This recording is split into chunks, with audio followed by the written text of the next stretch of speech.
you need to take the time to go to these verses, and it's going to involve some turning. It's going to involve some actual physically going back and forth in the Bible. And so I have my Bible right here. We're going to start off with Genesis chapter 2, verse 7. And in Genesis chapter 2, verse 7, we're going to hop back for a little bit of context. It says, these are the generations of the heaven and the earth, okay? We're studying through Genesis on the Janus Project, and so hopefully this is familiar to you if you have watched any of those other videos. But this is the idea of toledot. It's the separation, it's the divisions of the book of Genesis.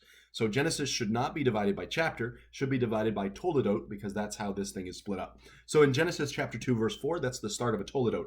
Says, these are the generations of, all right, the heaven and the earth when they were created, the day that the Lord God made the heaven and the earth, every plant of the field before it was in the earth, every herb of the field before it grew, for the Lord had not caused it to rain upon the earth, there was not a man to till the ground. Okay, we've already covered that in the YouTube channel. Go on over to the section. It should be Genesis chapter 2. Hopefully you can find that video. Now look what he goes further and says. But there came up a mist from the ground and watered the whole face of the earth, and the Lord God formed man of the dust of the ground. Okay? And so this is obviously a miracle. This is God shaping a man, and it says he formed him of the dust of the ground, and he breathed into his nostrils the breath of life, and man became a living soul.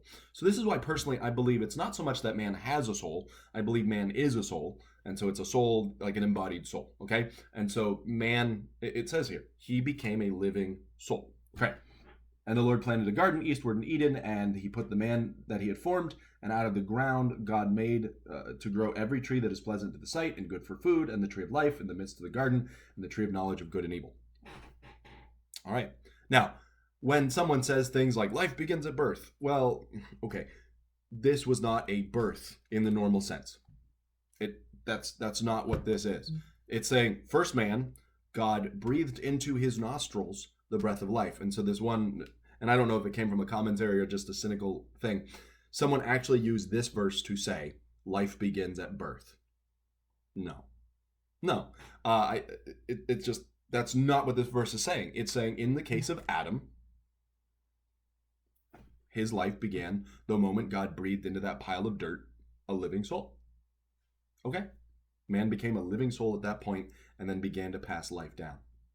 So as you read the text, it is not saying life begins at birth.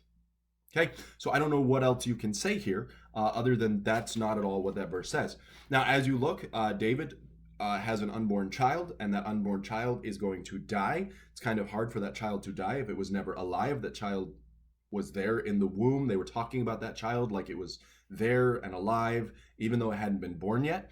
And so, again, are you talking about the power of potential, or are you saying, no, this is an unborn child? We'll look at a few other passages as we go further in this study, but you're going to have passages that talk if two men are fighting and a woman is injured and she gives, like, basically miscarries, then it's eye for eye, tooth for tooth, life for life. It's not that the baby suddenly came to life once it came out of the woman's vagina.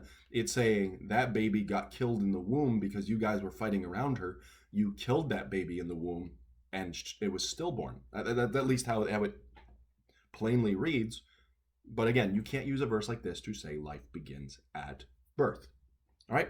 Hopefully that was helpful for you. That's the first verse we got to look at. We're going to keep continuing on this series. Hopefully it's helpful for you. Remember to like and comment, subscribe, all of those good things, and I will see you guys next time.